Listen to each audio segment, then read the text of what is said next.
Hi, everybody. We are so excited to be back at Southern-Fried Gaming Expo once again. And even though it's virtual this year, we still had lots of fun things to share. You may recognize me as the co-founder and CEO of Futurist. We've been panelists and sponsors for the past, I believe, 5 years at Southern-Fried, and we are very excited to be back with a new chapter of our journey. We, like many other small businesses, have had to be very adaptable this year. And we have decided that after the first 5 years of our company, we wanted to try something new, reach a consumer market, and leverage a lot of the technology that we have already been working on for quite some time. So I am so pleased and excited to be here today announcing Amebous Labs, Atlanta's newest game development studio. With me today, I have many members of my team, but first I'm going to highlight some of our producers who are going to share a bit more about the company. First, I'd like to introduce Amy Stout. Hi there. Thank you, Annie. Like she said, my name is Amy. I'm one of the producers at Amebous Labs, and one of our goals is to create an inclusive environment for all of our gamers so that they feel comfortable when they put on the headset and start playing our games. We're designing for people with different abilities in mind from the get-go so that we can make virtual reality accessible to everyone, because we believe that it's just such a powerful platform and anyone can enjoy it. We're really excited because we're creating an aesthetic game that really takes advantage of all the benefits of virtual reality, and really highlights some of the unique benefits of immersive technology. So with that said, I'm going to pass it off to one of our other producers, Peter. Yeah, we are very excited about what we have planned. Annie and I started our parent company 5 years ago for VR and AR, and we've been working ever since with business to business and training of different things. But this is the first time we're finally ready to come to the masses and make something that everybody's going to be able to enjoy. We are still going to have to keep it kind of vague what we're working on. So in a minute, we're going to talk about what we've learned and what we want to see in games. And hopefully soon we'll tell you a little bit more information. Thanks so much, Peter. So now we are so excited to introduce Jane Wynn. I'm going to bring her on in just a minute, but Jane is actually going to be serving as our community manager for Amebous Labs. The coolest thing about Jane, besides her amazing work and personality, is that she is actually an avid VR gamer, which puts her in prime position to be our community manager. And she is so into it that she has actually broken into the top 200 of a Beat Saber expert level song, which is something I strive to do. I don't know about you, Peter and Amy, but I couldn't do that. But without further ado, I'm going to pass it off to Jane. So let's welcome Jane. Hey everyone, I'm really excited to serve as Amebous Labs community manager. And as your community manager, I'll be your first point of contact for engaging with our game studio and with our future game titles that we'll be releasing. So now I'd like to introduce to you the rest of our team here at Amebous Labs. We have a super talented group of developers and artists to continue our discussion on R&D and our creative efforts in the form of a panel. So here we go. On the developer side, we have Pierce McBride and Shane Grant. Hello. Hello. Our two artists, we have Shelby Vecchio and Shelby Marie Vaughn. Welcome, everybody. Hi. Hello. Hey. Hello. Hey. So, I wanted to engage with a little bit more with our team, with our audience here at Southern-Fried on, first of all, the really cool announcement that we have releasing ourselves as a game studio. And so I wanted to get everybody started and for everybody to know us a little bit more. So I have some questions for you guys as developers and artists. So I'll start with you, Pierce. What is a favorite game that you're playing right now?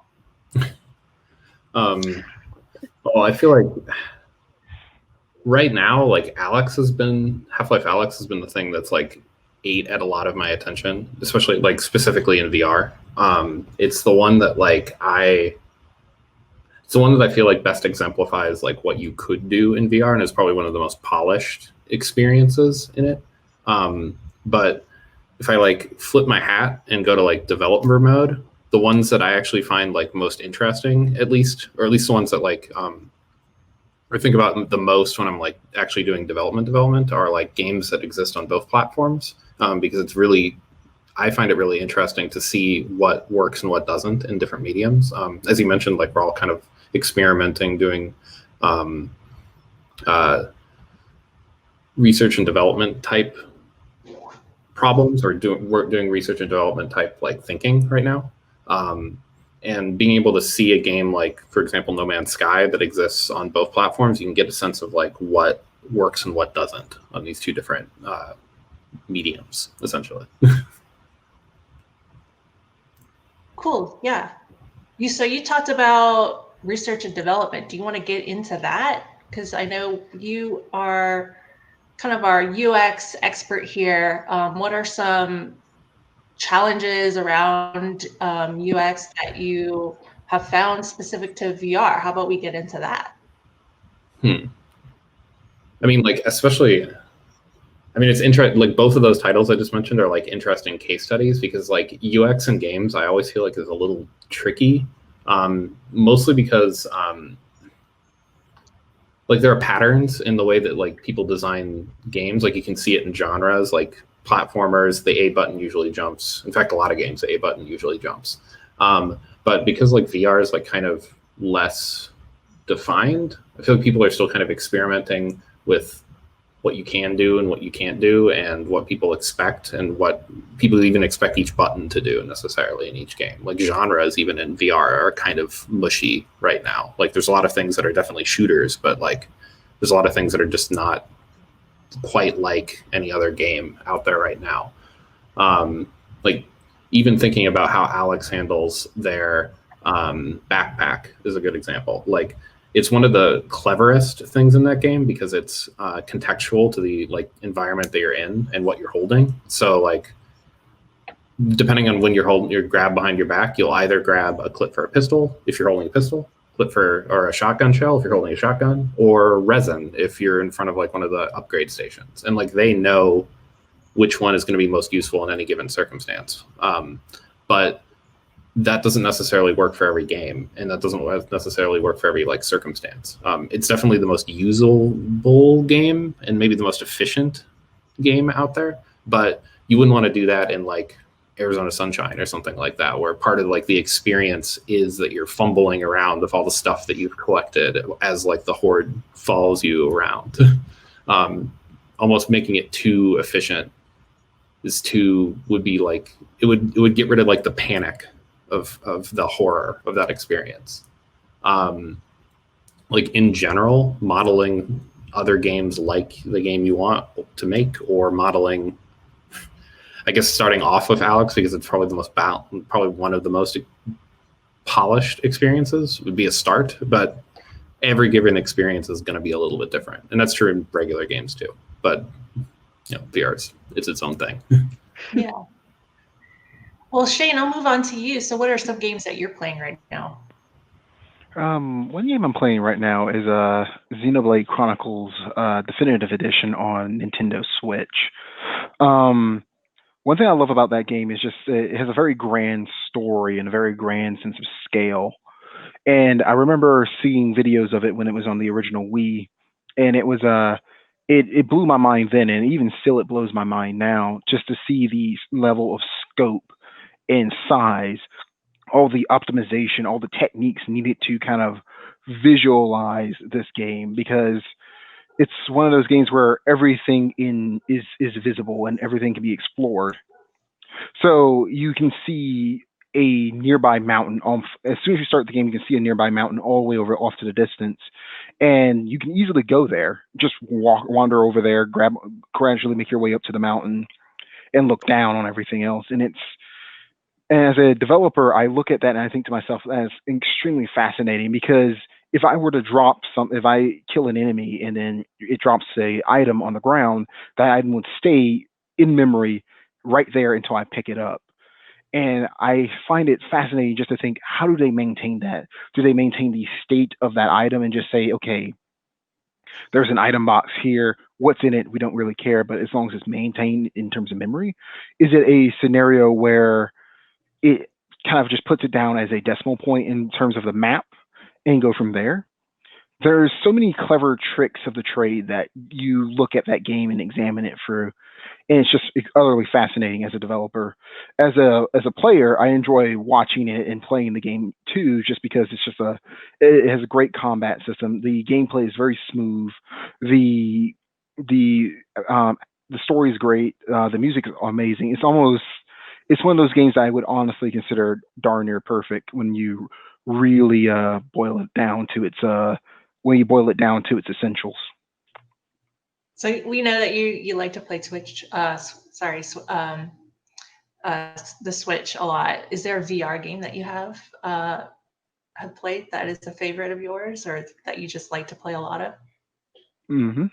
Yep. So there's two games I want to bring up here, and I haven't gotten a chance to play Alex yet. I do look forward to that. I want to play on the Index.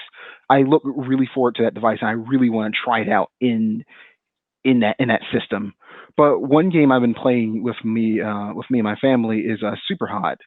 Over the week, a couple of weeks ago, it was Father's Day weekend, and I took my Oculus with me to go visit my family. And so my grandmother, my sisters, so I have two small sisters, one around 7, one around 9, and an older one who's in her 20s, as well as my little brother and our dad, all got a chance to go through and play Super Hot. And we have some footage of both of my brother and my sister and my dad all going through and playing the game. And you see them going through and doing the motions and the movements, and just seeing how wild and crazy they get with it. That game is extremely fun. Although I will say this, as important to any person who's working with VR, they need to be careful because people have a tendency of getting too close. And I tell you, when people are in VR, they can't see what they're doing. So I end up getting socked right in the face by my sister because she couldn't see me. So she punches one of the enemies in that game, ends up socking me right in my face. I had to walk off like it didn't hurt, got to look cool, from the little sisters. But I mean, it kind of hurt there. Another game I'm playing is Vader Immortal, which, as a huge Star Wars fan, it's great. I would say that if any of you guys get a chance to go to the Void, whether it be in Atlanta or even in I think Florida, you may go a chance to play the Star Wars experience in there. It connects to Vader Immortal, and it's really fascinating just to see how that kind of connection goes technically across platform, if that makes sense. Yes, I love the Void. I think anytime there's a new experience there, I'm going out there. I'm first in line. So yeah. Yeah. It was so great. I think all of us actually, during some of our experiences here, we all went to the Void and we did the Jumanji experience. Right. Yeah, that was amazing. That was fun. It was so good. Shelby, what are some games that you're playing right now? Well, I am on the Animal Crossing train, pretty hardcore. So I know it's not VR, but it's a game that I've been playing since I was a kid. Due to nostalgia, the ease of the gameplay, and just how cool it see the evolution of graphics over time has completely got my attention. So that's something I am avidly playing in my spare time. Marie, how about you? What are some games you're playing right now? Shay named a lot of the games that I was playing. So Vader Immortal, that's one of my favorites right now. After working on a VR game, I've just noticed all of the work that goes into it. So I can really appreciate all the different colors and textures in that game. And they have like a really cool cutscene. So that's one of my favorites. Cool. So we're going to get into some technical topics now, especially with Pierce and Shane, especially since we're kind of in the middle of of developing right now. So Pierce, I'll kick it off to you first. What are some mechanics that you thought were hard to implement that are actually easier than you thought, or vice versa? It's funny. I feel like in my experience, it's not. What usually ends up happening is not that like I think something is hard and it's actually going to be easy, or something that I think is easy going to be hard. It's like, to somebody who like doesn't program, all the things that you would think are hard are easy, and all the things that you think are easy are hard. Like a good example of this, we use Unity as our primary game engine for this, which is essentially like a pre-constructed framework for developing games. The other big one is Unreal, but they essentially share the same systems, and they have the same properties in this case. You could have like a 3D model rendered, looking beautiful, animating in VR on a headset in like less than 5 minutes on both. But if you wanted to do something like pick up an object, or heaven forbid, grab an object with two hands at the same time in VR, that's actually much harder than you would expect. There's this concept of the door problem, which is maybe a good way of like thinking about it in game design, or at least it's a way of explaining it. If you want to include a door in a game, or grab mechanics, grabbing a box or something like that, you don't get a lot for free necessarily. Like, you have to make a lot of decisions about how it's going to act and how it's going to behave in a lot of different circumstances. So like with doors, you have to say, can the player open every door? What do doors look like? What do doors sound like? If players can open doors, what's the difference between a door that they can and can't open? Can doors lock? Oh, then how do you explain that difference? A door that you can open, that it's locked, versus a door you can't open, versus a door that is open and unlocked. The same kind of applies to like hand mechanics. When you're trying to grab something, you need to be aware of the fact that like the fidelity of action, or like the motion that you can capture on these controllers, is way higher fidelity than a traditional like controller, a traditional Xbox controller or something like that, when you're just pressing A to grab something. In those cases, it's kind of faked. It's like just an animation happening, and then you get something in your inventory. Here, you're like physically doing it. So you have to know what happens if the player sticks their hand into the object. What happens if they drop it? What happens if they drop it in the corner? What happens if they drop it on their head? What happens if they drop it behind them? What happens if they pick it up with two hands? Where should it go? Your hands aren't actually physically stopped from doing a lot of things because you're not like in the real world. Like if you imagine punching a wall, in real life, your hand's going to stop. In VR, your hand isn't going to stop, but the VR virtual hand should do something. What that something is actually more complicated, both design and technically, than one would expect. Yeah, so it makes it really, thinking about all those kinds of mechanics and even the physics of it just makes not your job harder, but you have to think a lot more as a developer on how people will react to a game that has nothing to do with even the gameplay itself. It just has to do with making it feel as real as it can. Yeah, and part of the reason, like Alex is actually, not to continually bring up the same game over and over again, but like that's the one that you can point to and go like, they made something feel natural. Like if you stick your hand, like if you grab something in Alex, you can grab it from any given point. You can grab it with two hands and then lift it up and move it around, and it feels natural, even though you know your hands are not necessarily exactly where they are in game. And like, that's impressive. I still don't know how they did it. Yeah, me too. I guess the only thing that's missing is the weight itself, right? To make it feel even the most real as possible. Yeah, haptics is actually a big part of this. Yeah.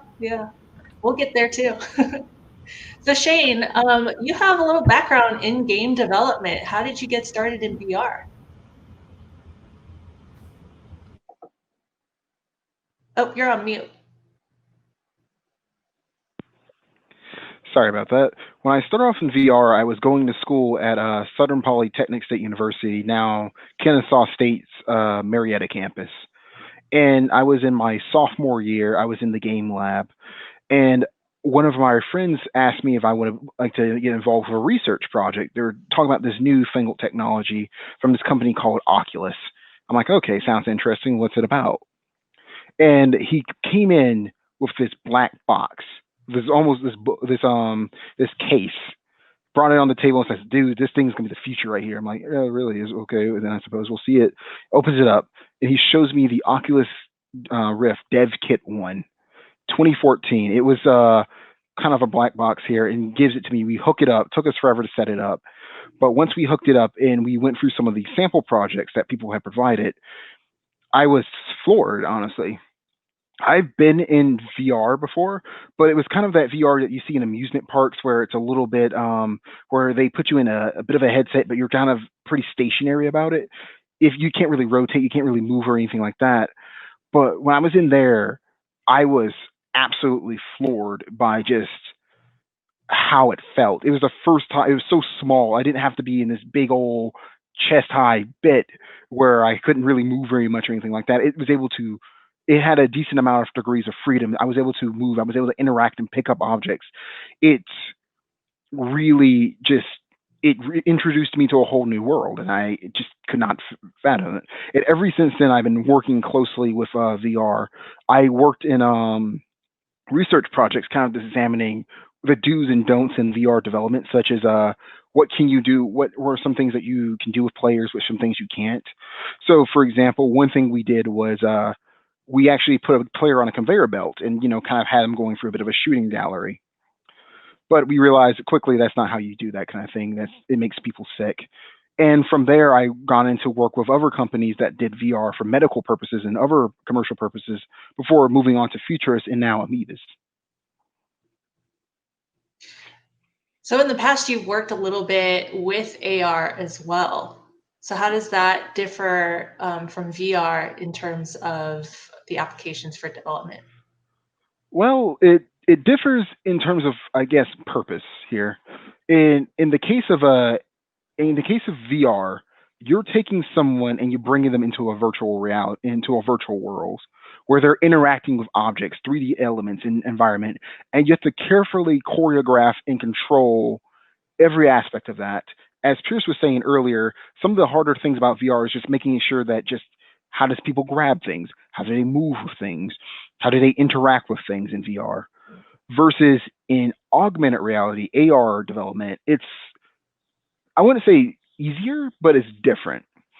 So in augmented reality, you're taking something and you're putting it into the real world, and viewers and users are viewing it through a lens. So let's say I'm trying to pick up a sword in the VR example. I'm trying to go through, grab the sword, interact with it, move my character around. I want to make sure when I grab it, it snaps properly. That's something you have to consider. You have to consider how you move it. How does it interact with people? We got to make sure that kind of elements. In the case of AR, however, when you generate that sword, you have to figure out a way to make it feel like as though it's a part of the real world environment. You have to make it feel like as though when a player interacts with that sword, it has weight. It has depth to it. It doesn't look like as though it's just an overlay on top of the screen. It's something that you can actually see, move, and interact with. And that's, I feel, the biggest difference between AR and VR. VR is putting someone into a virtual world and making that feel real to them.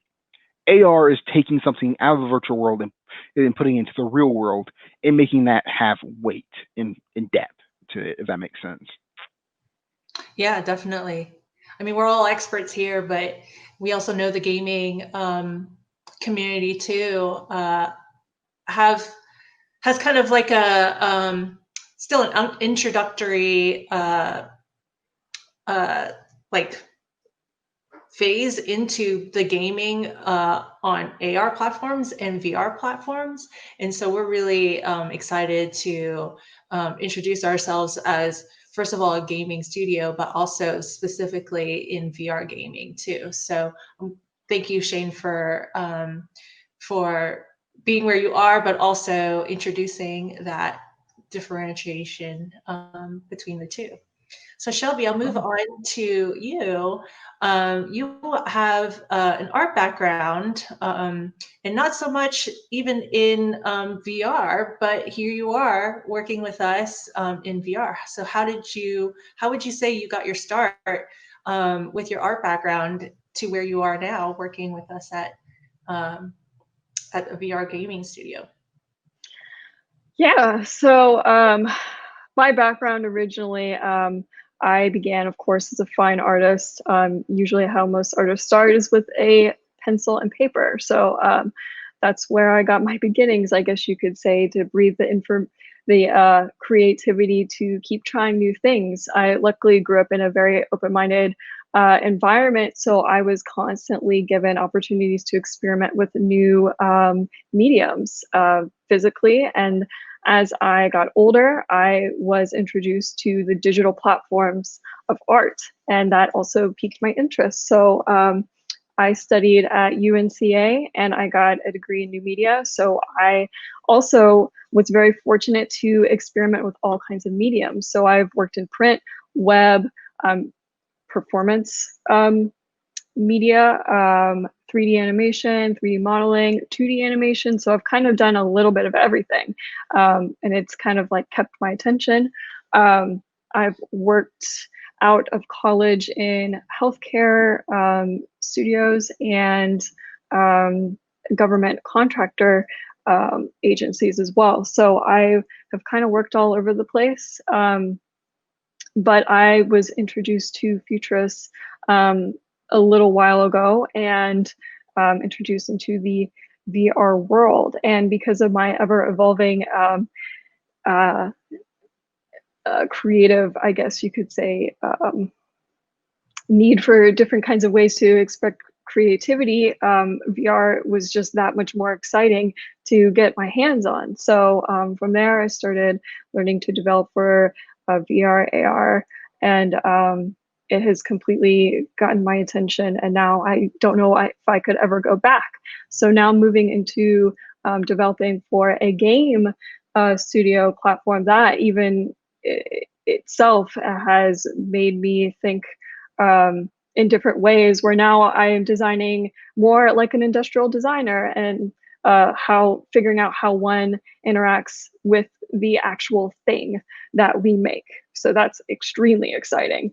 So yeah, it's been a journey. Yeah, that flexibility in your early life as a student, but also as a professional, soon after that, kind of just has afforded you this flexibility in moving into AR and VR as well. So that's really exciting. So how would you describe your design workflow? How did it evolve from where you were before VR and then developing your art style and your art workflow into a VR platform now?